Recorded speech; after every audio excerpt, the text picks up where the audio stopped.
Thanks, Sharon. I'm Lisa Parcella, Vice President of Product Management and Marketing at Security Innovation. I've been in the software security training space for about 12 years, creating everything from security awareness training, software security training, to highly interactive and realistic simulation environments, all in the name of stopping security vulnerabilities where they start. I have a background in learning theory and education, and in my time at Security Innovation, have had the honor to work both with the PCI Council and Cyversity, but enough about me. Let me give you a quick slide about Security Innovation. So Security Innovation, we're celebrating our 20th year in business, and we're all about software security. We focused on software security exclusively for the past 20 years. There are two things that we do primarily. We test software in any environment. We've tested software in satellites, Harley-Davidson motorcycles, breathalyzers, cement trucks, and thousands of web, mobile, and cloud applications. If you're interested or need any help with that, you can see us down on the expo floor. And number two, we provide technical training for technical teams and have put over 3.5 million users through our training. So, you want to learn more? Come visit us, but enough about Security Innovation. What am I really here to talk about? I'm here to talk about why software stinks, and the answer is pretty simple. People, humans. Why? Well, for two reasons. Humans build software, and sometimes, never on purpose, they build it insecurely. And then we have another group of humans, malicious humans, that try to exploit the software that's built. So now let's talk about zero trust. How many people are implementing zero trust or zero trust policies? A lot of hands, great. So zero trust is not new. It's been around forever in the software industry. And what I want to talk to you today is, I'm going to walk you through some abuse cases on software and how zero trust can be violated by some pretty simple principles.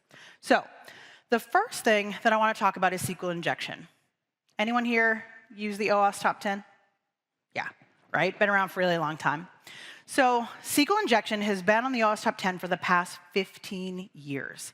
It just shows up every year. No matter what we do, people still tend to build applications with SQL injection vulnerabilities. So let's think about applications, right? Applications aren't super smart. They essentially just do as they're told. So if we provide logic to an application, it's going to execute that command.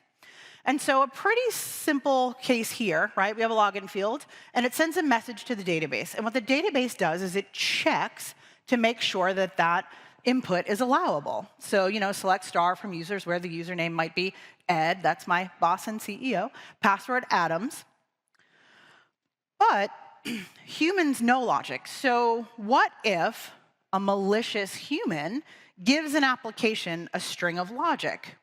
What will happen? Will the application process it, or will it be smart and reject it? Let's take a look. OK, so let's give the login field a username and password. Ed, username, password, Adams. And let's try to log in. Ben, could you pause the video? So we'll see here that it didn't work, right? That username and password combo wasn't in the database. Great, perfect, we're safe. OK, now you can go ahead and start the video again. Let's try to use logic to break into this application.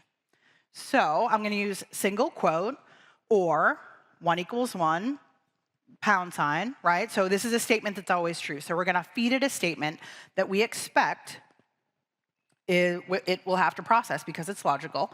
And then we'll put anything in for a password. Go ahead and click login again, and boom. We've used SQL injection to get into this application. We've violated zero trust because the application is trusting the user input, and we've tricked it by giving it a statement it has to process. So here, SQL injection, violation of zero trust. And all of these examples, don't worry, we didn't break into a real banking application. One of our products is Command and Control Cyber Range. It's 10 intentionally vulnerable environments that folks can kind of practice out these principles on. So no laws were broken in the making of this presentation. All right, so another vulnerability that's been around forever with the OWASP top 10 is cross-site scripting. So remember, right, and humans can be malicious. So let's just take that and run with it. So applications execute code commands. Well, what if we gave the application an executable command, right? So we're not just using logic and forcing it to just respond. We're actually going to give it malicious JavaScript. Could we force the app to do something malicious? I guess let's see. OK, so same thing here. We're going to log in. Username Ed, password Adams, log in. OK, Ben, could you pause the video? So what we see here is that didn't work, right?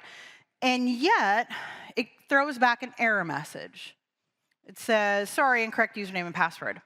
Go ahead and play the video.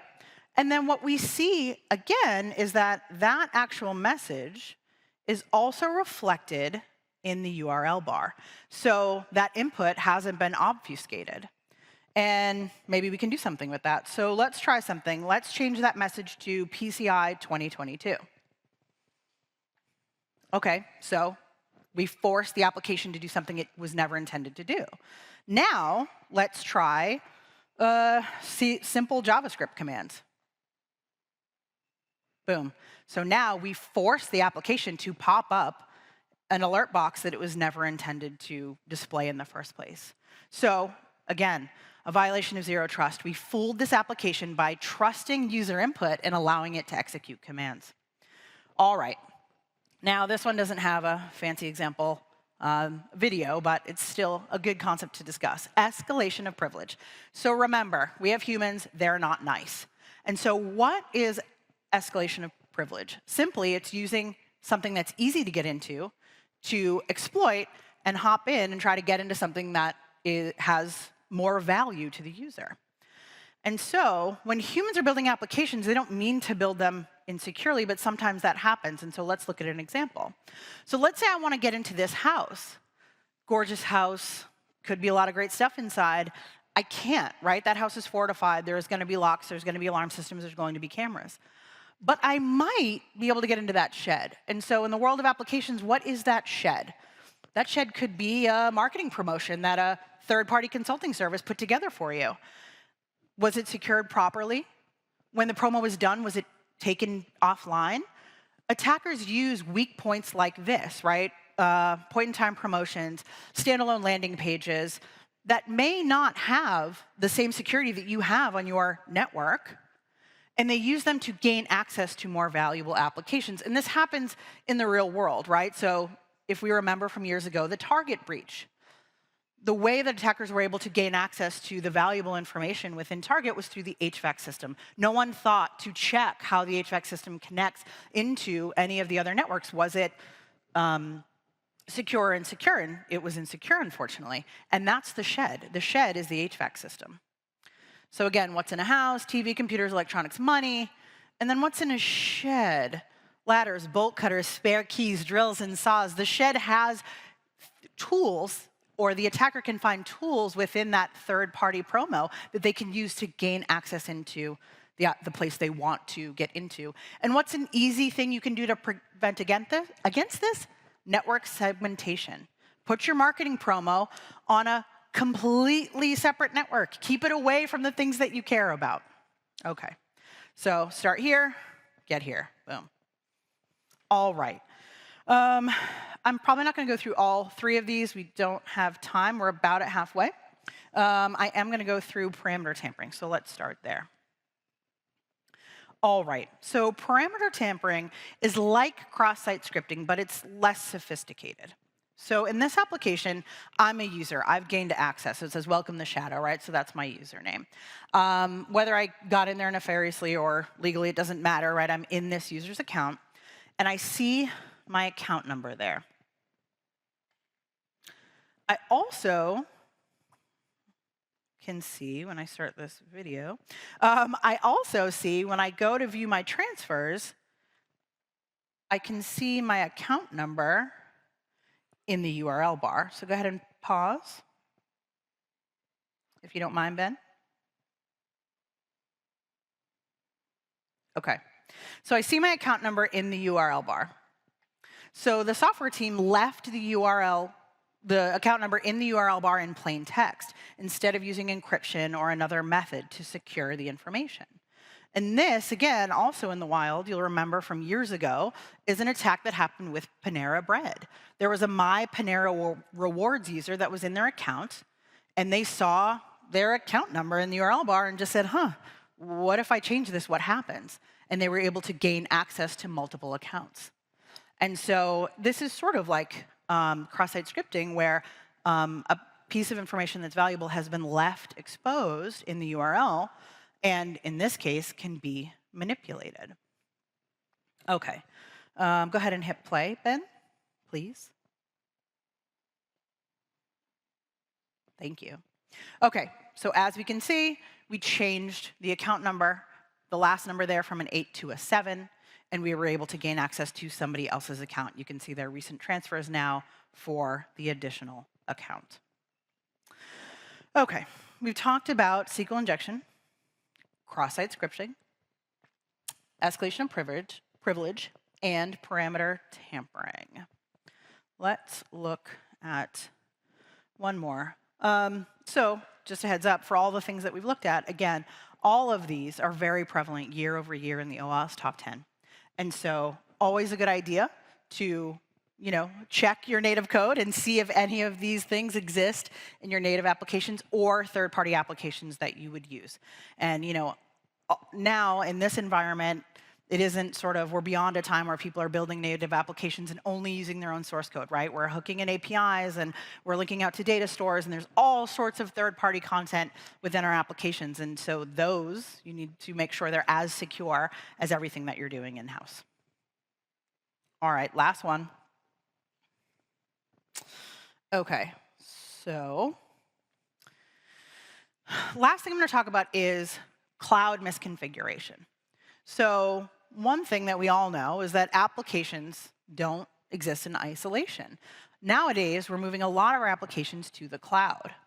And the cloud is wonderful, right? It's awesome. You get access to hundreds of microservices, data stores, APIs, and it allows you to scale your applications exponentially.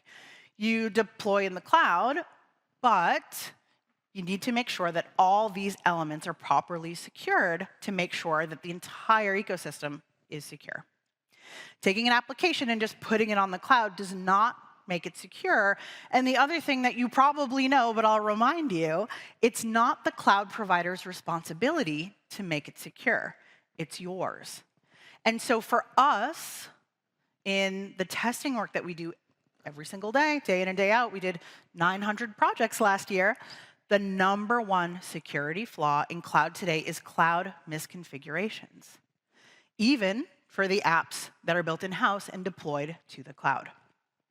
So for instance, you might be using an S3 bucket and you don't encrypt it. This happened with the Republican National Convention in the United States years ago, and all of that data was made public simply because the S3 bucket wasn't encrypted. All right, do I have to hit play on this? So let's take a look at this scene for a second before I hit play. We have brick wall, metal door, and a lock that looks incredibly intimidating, right? Like, I'm not even going to try to figure out how the heck someone would defeat a lock like that. But the installer made one fatal flaw here. Does anyone want to shout out what it is? No? OK, but you're still with me. All right, so let's just take a look. And this is on YouTube. You can check this out. 2, 1. Boom. So what did we see here? The hinges were put on the wrong side of the door. So despite all of these security measures, the brick wall, the steel door, the complex locking system, the hinges were put on the wrong side of the door. And this analogy is similar to our cloud services. This happens in cloud applications all the time. You build a secure app. You take all the necessary precautions. You do the code review. You've built it from secure design all the way through to deployment. And then you deploy it in an unsecured cloud application environment, and essentially, you've left the hinges exposed. Any questions? No. Then, with a few remaining moments, I will thank you for your time. We are secure with security innovation. Our CEO, Ed Adams, runs a monthly talk show called Ed Talks. It's where he gathers thought leaders together from enterprise organizations, and they have a panel discussion every month on pertinent cybersecurity topics. You can visit it at edtalks.io. And then if anyone's interested in evaluating their security training program and learning how they might be able to put in some different elements in order to improve their program, we worked with the Ponemon Institute on a security training benchmarks study. That study looked at thousands of organizations over, I think, 16 different countries, and compiled essentially kind of the top 12 elements that comprise a security training program and how you can leverage those elements in order to optimize the program that you're trying to roll out. And that is not a shameless plug for what we do. It's third-party research exclusively, so please feel free to visit it and take advantage. Thank you very much for your time.